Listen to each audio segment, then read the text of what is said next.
Bonsoir à toutes et à tous et donc bienvenue à cette soirée organisée par la diversité spirituelle. Donc comme je vous le rappelle, c'est une association qui a pour but de promouvoir le fait que nous sommes avant tout des êtres spirituels. Donc, ce soir, on a le plaisir d'accueillir Chouki Derwish.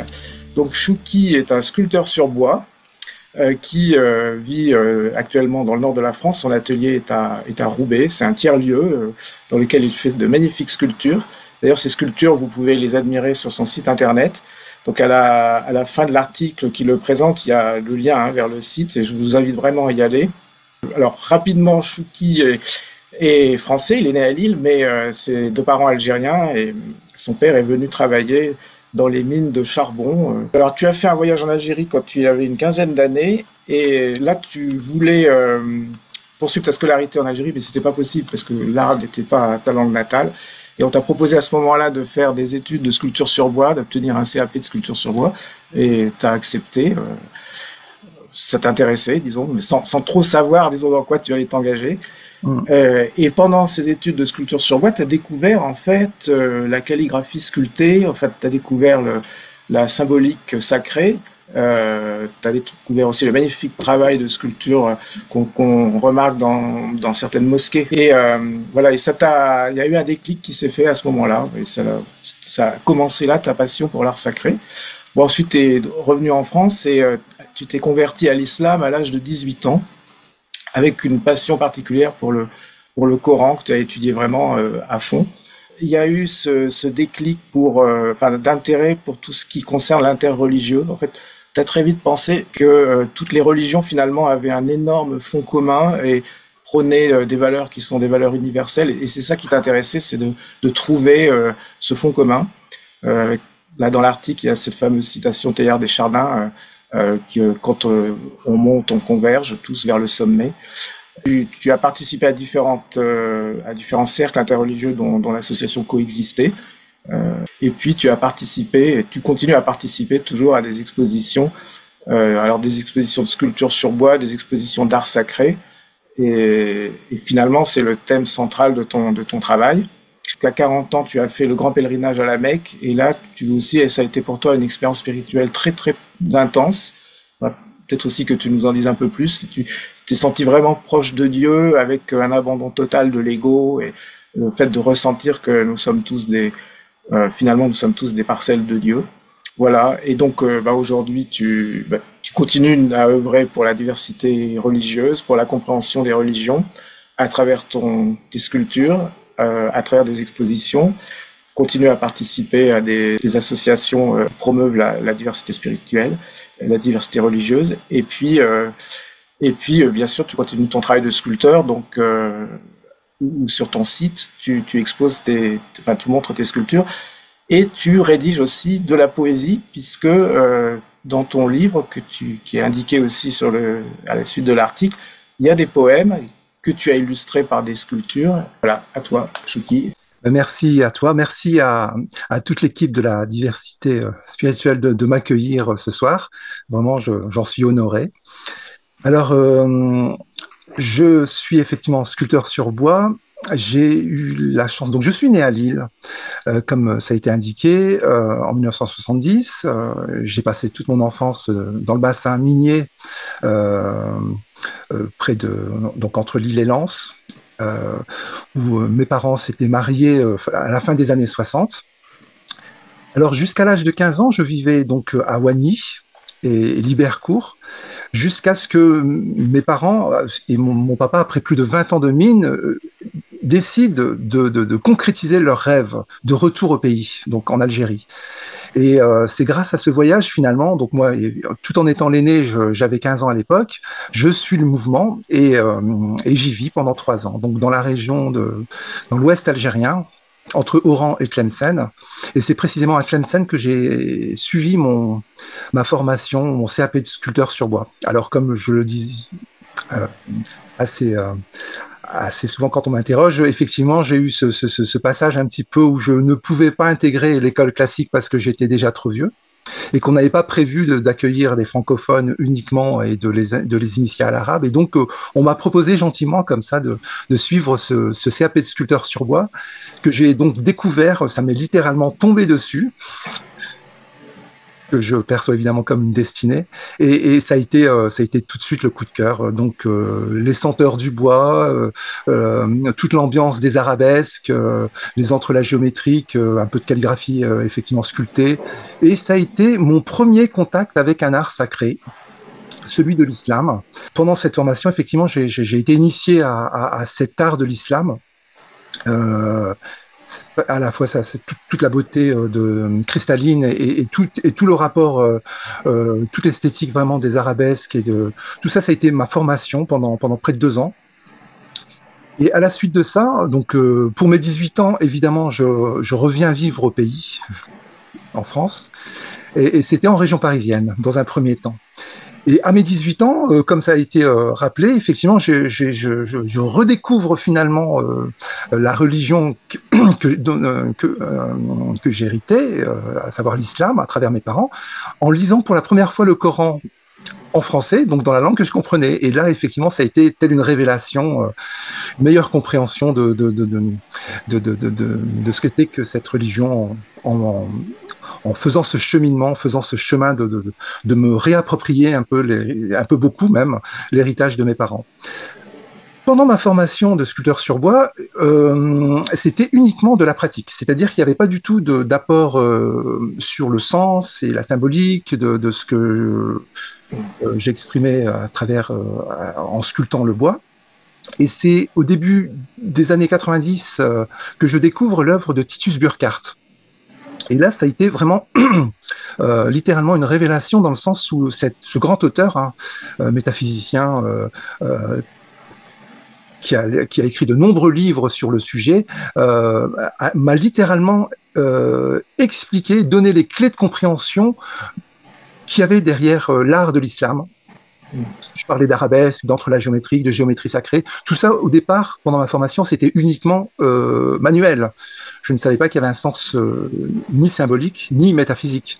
Et grâce à cet auteur, Titus Burckhardt, là commence un temps d'initiation où finalement, pour ne prendre qu'un seul exemple qui sera parlant pour tous et toutes, toute la géométrie sacrée qui va se déployer à partir de son centre, et peu importe comment on va diviser le cercle par 10, par 6, par 8 ou d'autres formes géométriques, d'autres polygones, ce qui est vraiment se dégage de la compréhension de cet art précisément, c'est que le centre renvoie à ce qu'on appelle la transcendance de Dieu, et la périphérie du cercle, du polygone, renvoie à l'immanence de Dieu. Alors, très rapidement, pour définir un peu ces termes, c'est de rappeler à quel point, quand on parle de Dieu, de l'absolu, du grand tout, du tout autre, peu importe le nom qu'on lui donnera, une tradition musulmane nous dit que les plus beaux noms lui appartiennent. Ce qu'il faut retenir, c'est que à travers la transcendance, c'est l'aspect paternel qui s'exprime et qu'il est au-delà de tout ce que l'on peut imaginer. Et pour ce qui est de l'immanence, c'est donc l'aspect plutôt maternel, et c'est de dire qu'il est en tout, partout et en nous. Alors évidemment, on comprend mieux à travers ces deux polarités de transcendance et d'immanence qu'on va retrouver géométriquement parlant en islam entre le rapport du centre du cercle et la périphérie du cercle. On entend et on comprend assez facilement que d'autres traditions l'expriment aussi, mais de façon différente, comme par exemple dans le taoïsme avec le yang qui va représenter le ciel, donc la transcendance, l'aspect paternel, et le yin qui va représenter l'immanence, et donc l'aspect maternel. On va retrouver ça évidemment dans le symbolisme de la croix, qui est à la fois le titre d'un livre célèbre de René Guénon, qui justement parle de ces sujets, de cette universalité symbolique entre transcendance et immanence qui vont s'exprimer de différentes façons selon les perspectives spirituelles justement. Et donc dans le symbolisme de la croix, la verticalité, elle renvoie évidemment à cet aspect transcendant, paternel, solaire, et l'aspect horizontal de cette croix va renvoyer à l'immanence, le fait que Dieu est partout, en tout et en nous. On retrouve aussi ce même symbolisme dans le 4e chakra du cœur, donc avec cet hexagramme où on a ce triangle pointant vers le haut qui va représenter le ciel, la transcendance, et le triangle pointant vers le bas qui va représenter la terre, donc l'immanence. Voilà, tout ça pour dire qu'en islam, cette polarité entre transcendance et immanence s'exprime à travers ces polygones étoilés qui, comme je le répète, peu importe le nombre avec lequel on divise ce cercle-là, euh, va s'articuler entre le centre et la périphérie, donc la transcendance et l'immanence. Et moi, je découvrais ça donc dans l'œuvre de Titus Burkhardt au début des années 90, et je prends une belle claque, dans le sens où je me dis, ah, ce que j'avais appris à faire, c'est pas seulement là pour faire beau, c'est vraiment une invitation finalement à la méditation et à intégrer un petit peu toute cette donnée spirituelle. Donc pour le rappeler, Chouki, dans les années 90, tu avais 20 ans, donc c'était vraiment au tout début de ta carrière de sculpteur finalement. Tout à fait. D'accord. Exactement. Et par là même, donc, à travers l'œuvre de Titus Burkhardt et à travers cette diversité justement symbolique dans les formes et qui pour autant exprime le même universel, de fil en aiguille, grâce à cet auteur et puis tant d'autres comme René Guénon notamment. La porte n'était pas loin d'entrer et de venir toquer à cette sphère du dialogue interreligieux. Et ça a commencé dans les années 92-93, précisément à la mosquée Ad-Darwa à Paris, pas très loin de la gare du Nord, où j'ai été initié à mes premières rencontres interreligieuses. Ça a été de chouettes et intéressants moments à travers ces colloques, ces rencontres. J'ai vraiment côtoyé en tant que public, hein, je venais participer de manière passive à ce qui nous était proposé à travers ces conférences qui étaient proposées très régulièrement tout au long de l'année. Des fois, c'était tous les week-ends, des fois, c'était tous les 15 jours. Bref, ça a été vraiment une belle révélation.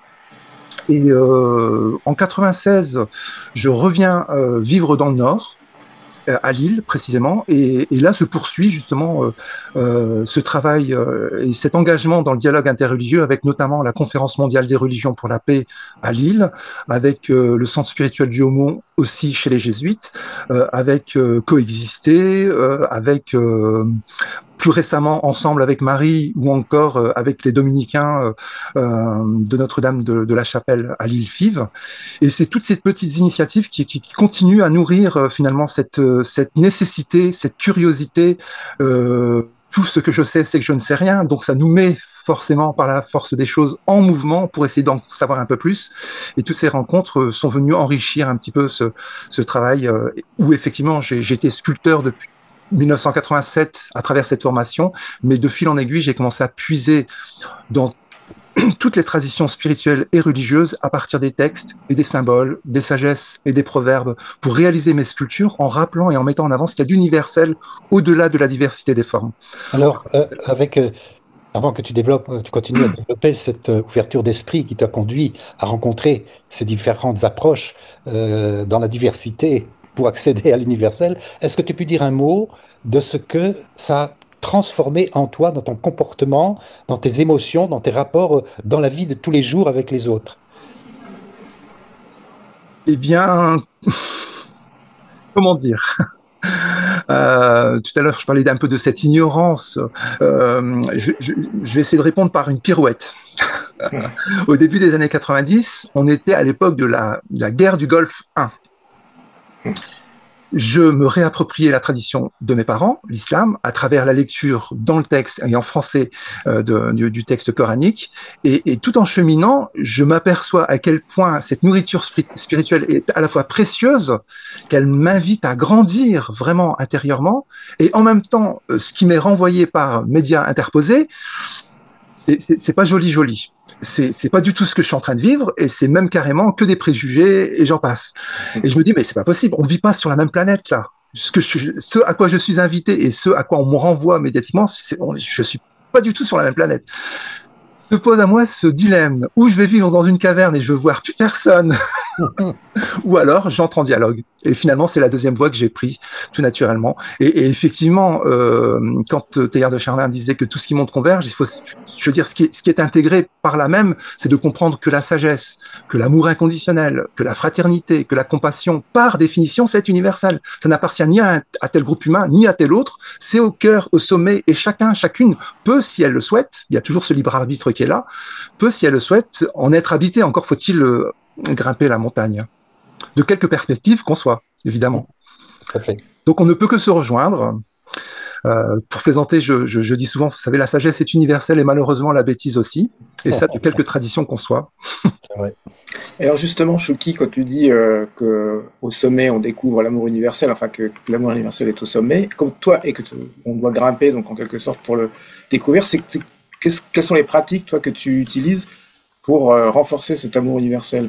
C'est quoi? C'est les prières? C'est quoi? Quelles sont les pratiques? Oui, tout à fait. C'est déjà de manière assez basique et assez euh, traditionnel, le fait de me nourrir à travers cette régularité au quotidien du temps de prière, de prise de recul par rapport à la course effrénée du monde, hein, se dire bon là on se donne un temps et puis par là même ça nous permet effectivement en se retirant quelques minutes de pouvoir se recharger un petit peu les batteries intérieures, les batteries spirituelles.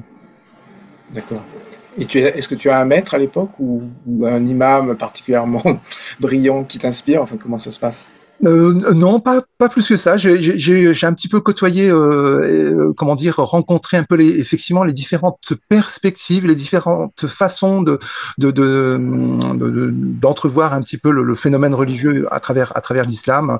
J'ai pu côtoyer un petit peu différents, comment dire, courants, et je reste effectivement depuis Titus Burkhardt, hein, finalement. Très sensible à cette fibre spirituelle, comme le rappelait si bien le Cheikh Bentounes, par exemple, quand il parle de de ce qu'on appelle la spiritualité en islam, on traduit ça par le soufisme, par exemple. Un de ses livres célèbres, c'est le soufisme, n'est ni plus ni moins finalement que le cœur de l'islam. Et comme dans toute tradition, il y a ce qu'on appelle un exotérisme et un ésotérisme. L'islam ne fait pas exception. Il y a aussi un aspect formel, social, des relations avec les autres, de bienséance. Et puis en même temps, il y a aussi cette relation intime avec l'absolu, avec notre Seigneur. D'accord.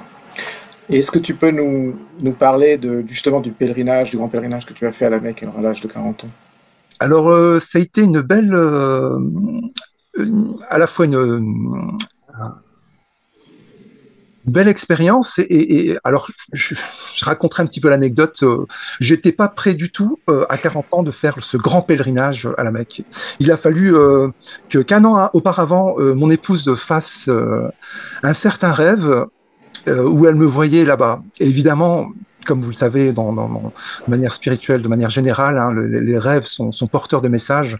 Et là, j'ai pris littéralement ce rêve comme une invitation. Donc, je me suis démené à essayer d'être prêt, même si je n'avais que 40 ans, à faire ce grand voyage et que j'ai évidemment, qui m'a procuré évidemment beaucoup de bonheur en fait intérieurement.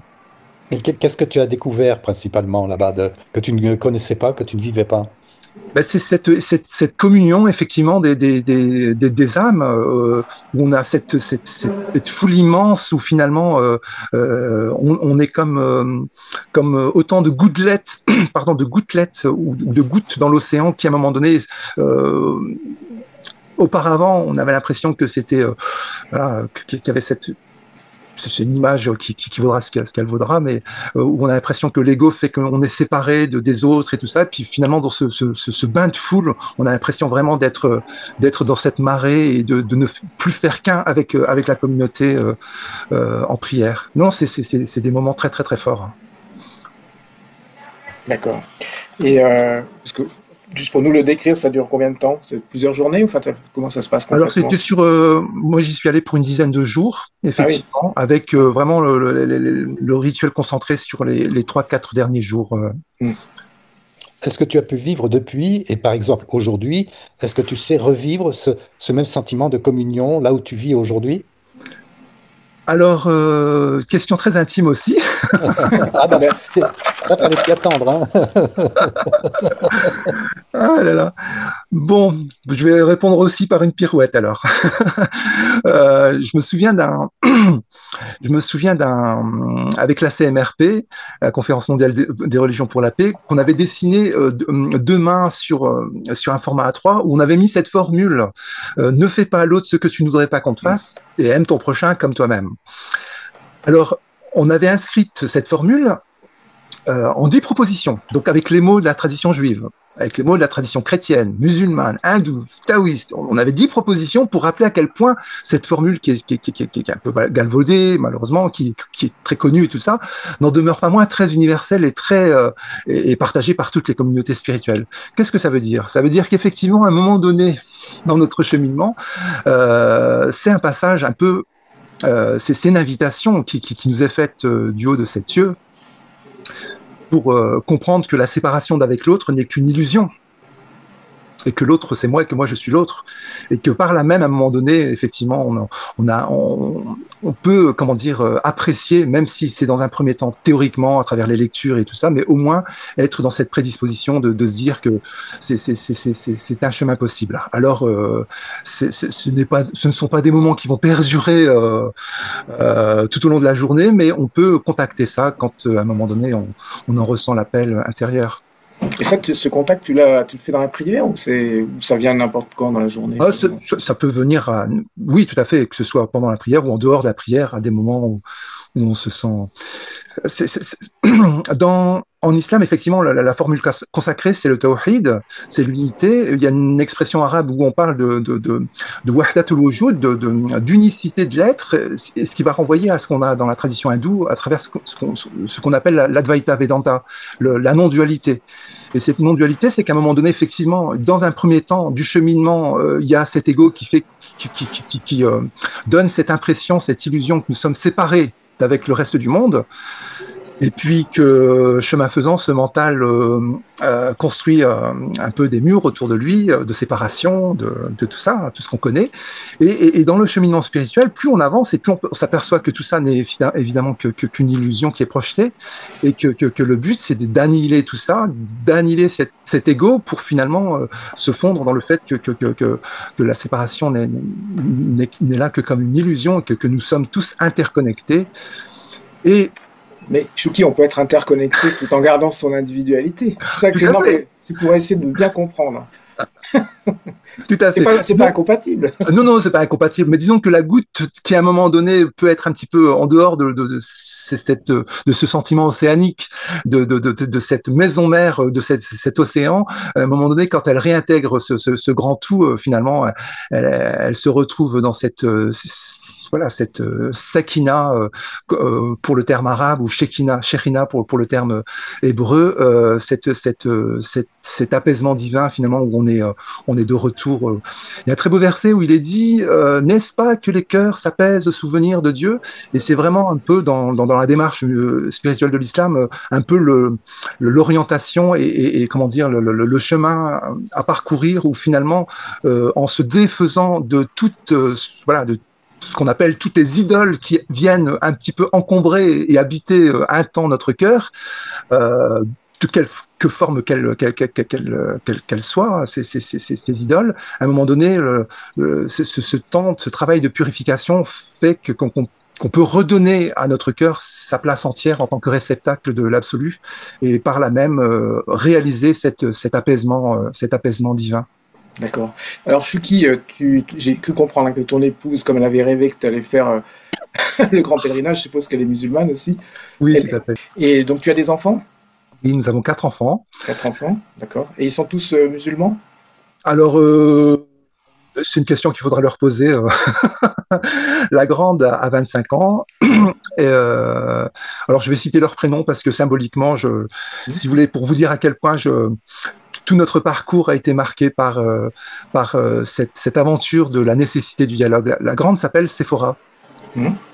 Et comme chacun sait, elle est la fille d'un certain Jéthro dans la Bible, ou Shoaib pour le nom coranique. En fait, c'est celle qui va épouser Moïse au pied du Sinaï. Alors on a, à travers ce mariage entre Séphora et Moïse, 2 descendants d'Abraham, l'un par Isaac pour Moïse, et l'autre, Séphora, par Ismaël. Donc symboliquement, voilà, on avait posé ce prénom. Le second, Adam, il a 20 ans. Voilà, est-ce qu'on a besoin de présenter notre père Adam? Le troisième s'appelle Younes, donc l'équivalent de Jonas dans la Bible. Il a Oui. 17 ans. D'accord. Et enfin, le dernier qui a 11 ans s'appelle Aïssa Nour, qui littéralement signifie Jésus de lumière. D'accord. Voilà pour les prénoms. Alors, là, on arrive vers la fin de la première partie. Est-ce que tu veux nous réciter justement un poème, parce que tu l'avais mentionné? Alors tout à l'heure, je parlais effectivement de transcendance et d'immanence. Et il y a effectivement deux textes. Je parlais du mont Sinaï aussi. Donc il y en a un qui s'appelle Le buisson ardent. Et l'autre, c'est l'harmonie des complémentaires. Mais en fait, ces deux textes ne sont pas très longs, mais ils vont se compléter pour parler de cette dimension de transcendance et d'immanence. D'accord. Le buisson ardent ou l'être absolument. Ehiyeh, Hacher, Ehiyeh. Je suis celui qui est. Telle est la fulgurance, la réalité de l'unicité de l'être. Il est le divin, le roi, le majestueux, le créateur, le superbe, le Très-Haut, notre Père, le transcendant. Elle est la divinité, la miséricorde, l'amour, la compassion, la beauté, la douceur, notre mère, l'immanence. Il est le premier, elle est la dernière, l'ésotérique et l'exotérique. Il est au-delà de tout ce que l'on peut imaginer, et en même temps, où que vous vous tourniez, là est son visage, sa présence. Harmonie des contraires, des complémentaires au-delà de toute définition, l'ineffable réel et réalité de l'indicible. On peut essayer de dire ce que la divinité n'est pas. On peut aussi essayer de dire ce que le divin est. Il est ce qu'elle est, lui qui lui, jour et nuit, majesté et beauté en clair-obscur. Tel est le schéma divin, matrice de la divinité, en témoignage de l'unité. Super. Merci. Et pour le second, donc l'harmonie des complémentaires. Donc c'est tiré évidemment de l'ouvrage Le chant des cris dispersés, avec la préface de mon ami Françoise Huchon et l'introduction de notre cher Éric Geoffroy, qu'on ne présente pas. Par yin et par yang, par le jour obscur et la nuit claire, du chaos au Tao entre ciel et terre, par le faisceau vertical du père solaire et la ligne d'horizon de la mer lunaire, par le mont et la caverne, l'apparent et le caché, l'absolu, le tout autre ou encore le grand tout comme autant de noms de la déité, toi comme moi ne sommes que des parcelles de cette unité. Et par l'excellence de la voie du juste milieu, le cheminement vers la cime n'est que convergence vers le sublime, le merveilleux, le chemin qui ne ment pas et décime les illusions de la séparation avec bienveillance pour un retour à la maison mère et confirmer les réminiscences. Vous savez, celles qui vont de pair avec la Sainte Alliance. Symboliquement, l'absolu est, comme pouvait le rappeler une pensée de Pascal, une sphère infinie dont le centre est partout, la circonférence nulle part. Transcendance donc et immanence, majesté accompagnée de beauté, tel est le témoignage de la pleine conscience de l'unité. Wow. Merci, Chouki. Merci beaucoup. C'est moi. Et juste une dernière question pour comprendre comment tu vis aujourd'hui. Donc tu vis de tes sculptures, hein, c'est ça? Alors, je vis comme tout artiste, c'est-à-dire en essayant de vivre de mes sculptures. Voilà, donc je donne des cours aussi. Tu donnes des cours. De temps en temps, je fabrique un peu de décor. Et puis après, pour ce qui est des commandes, effectivement, j'ai toujours ce chantier qui est juste finalement infini, où je vais puiser, comme je le rappelais tout à l'heure, à partir des différentes traditions spirituelles et religieuses, pour faire ressortir à partir d'un texte, d'un symbole, d'une sagesse, et de pouvoir broder autour pour en faire une sculpture, ou bien de temps en temps je peux avoir des commandes spécifiques où on me dit j'ai tel verset de la Bible ou du Coran que j'aimerais bien pouvoir voir sculpter, est-ce qu'on pourrait lui donner tel ou tel type de forme, est-ce qu'on peut le travailler sur tel ou tel type de bois, et après un échange on peut effectivement se mettre d'accord pour lancer la commande.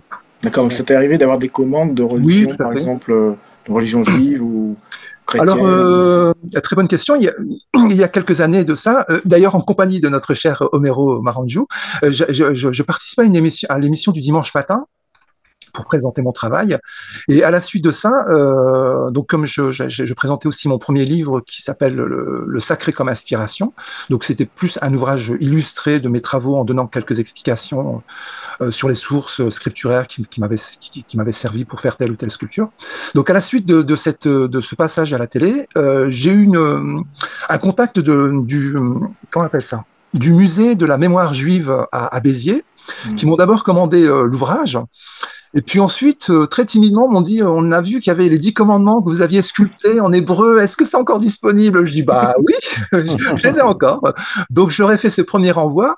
Et puis finalement, ils ont eu ce très beau geste où ils se sont dit, bah, pourquoi ne pas faire une sorte de pôle abrahamique? Et donc, à la suite de ça, ils m'ont fait ce sympathique projet, ils m'ont proposé ce sympathique projet de commander 2 autres sculptures, d'inspiration chrétienne et d'inspiration musulmane. Donc à la suite de ça, donc la première était en hébreu avec les 10 commandements. La seconde, pour le christianisme, j'ai retravaillé le thème de la prière du Notre Père que j'avais déjà sculpté et que j'ai donc réédité sur un autre bois. C'était du bois d'amarante précisément. Et pour la dernière sculpture, j'ai travaillé le verset de la lumière, donc le célèbre verset de la sourate 24, Dieu est la lumière des cieux et de la terre. Donc en hébreu, en araméen et en arabe. Si jamais vous allez dans le sud de la France, n'hésitez pas à passer par ce musée-là, vous retrouverez ces 3 sculptures